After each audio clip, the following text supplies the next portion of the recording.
Welcome to Brainish English Stories.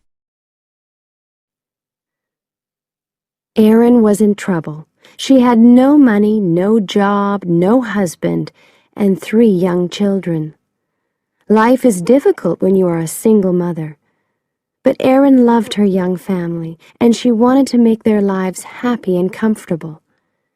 Day after day, she read the local newspapers and called for jobs. But every phone call and every interview was unsuccessful. It was time to try something new. Erin visited her lawyer, Ed Massery. "I'm smart, I'm hardworking, and I'll do anything," she told him. "Please give me a job." It was a strange way to find a job, but Erin did what she had to do. She wanted to be a good person and a good mother. Erin was not like the other office workers. She did not always speak politely, she did not wear dark suits, and she gave her opinions fearlessly. She worked hard, organizing papers into piles and boxes every day. But the work was too boring for a smart woman like Erin. Soon she started reading some of the letters in lawyers' papers to make her days more interesting. Erin was a careful worker, and she wanted to do her job well. One day she found some people's health papers in the same box as their house papers. This was unusual. "Why are these together?" she thought. "Maybe there's a mistake." She started looking at the big box of papers, 1 page at a time. It seemed that a large electricity company, Pacific Gas and Electric Company, PG&E, wanted to buy hundreds of houses in the small town of Hinckley, close to their electricity station. But why? More importantly, why were the homeowners' health papers in the same boxes? It was a mystery. Erin could not sleep that night. She was worried. Did PG&E want to hide something? Were the people of Hinckley safe? Erin was already a busy woman with her own problems. She had little time to worry about other people. But deep inside, Erin felt that something was wrong. Could she solve the mystery? She needed more information. The next day, she spoke to her boss, Ed. With his help, Erin started looking more closely at the papers. Erin discovered more and more strange papers in the Hinckley box. She realized that there was a serious problem.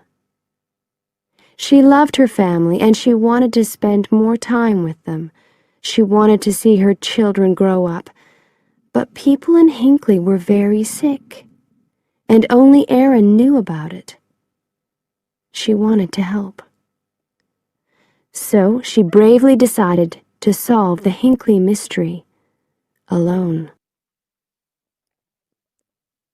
Erin visited people in Hinckley and spoke to them about PG&E, their houses, and their health. She wanted to find the true story. Erin was not a lawyer. She was friendly and interesting, and the people of Hinckley liked talking to her. They told her that PG&E was a good company. It made their water safe, it paid for their hospital tests, and it offered good jobs. But Erin was not so sure. Erin always got what she wanted. Now she needed help and information. She was working alone, but this did not stop her. She called and visited scientists, doctors, and lawyers. She talked to anyone who could help her, and every day she worked hard. At last, she got the piece of information that she really needed. PG&E was poisoning the water near Hinckley. PG&E is one of the biggest companies in the U.S., and people liked and trusted it. But Aaron realized that the company told lies. The water was safe, they said, but they were poisoning it. Aaron was not important, famous, or rich. She was not even a lawyer. But she decided to fight against PG&E for the people of Hinckley. She knew that she had to help in every possible way. How many people were poisoned in Hinckley? Was anyone in danger? Aaron returned to the town to find out. People knew Aaron now. They trusted her and they talked honestly about their health problems. Hundreds of people in Hinckley had terrible illnesses, and some were dying. As Aaron listened to the great problems and worries in these people's lives, she became very angry. PG&E knew that it was killing people. It was expensive to clean the water from its electricity station, so the dirty water ran into Hinckley's river and drinking water. Now the company wanted to buy the houses and keep the secret. It was not worried about the people who became sick. It was worried about possible payments to those people. Money was a big problem for Ed Massery, too, at this time. Aaron's work was important, he knew that. But lawyers only get paid when they win. It was almost impossible for a small local law office to win against PG&E. Ed was afraid. But he was a brave man, too. He trusted Aaron, and Aaron's courage and hard work carried them through the most difficult times. From start to finish, Aaron's work for the people of Hinckley took more than 5 years. During that long and difficult time, Aaron and Ed made a great team. As Aaron talked to different Hinckley people, her name and face became famous in the town. She had to be careful, though. She did not want PG&E to know about her work. As more people told their stories, Aaron got the necessary information. She worked longer and longer hours. She still had a family to look after, too. Her body and mind were tired. But she knew that quick action was important. Finally, it was time to fight PG&E. Aaron and Ed sent 634 notices for lawsuits from their small office to the large, expensive offices of PG&E. It was brave, but was it crazy? PG&E was a dangerous enemy. Was this the end for Ed's company? When PG&E received the notices for the lawsuits, its lawyers immediately realized the danger. The sick people of Hinckley wanted a lot of money from the company. More lawyers were brought in on both sides. The lawsuits were too big for Aaron and Ed alone. But Aaron continued to work on them. The Hinckley people were her friends now. She truly loved them, and she knew more about their lives and problems than anyone.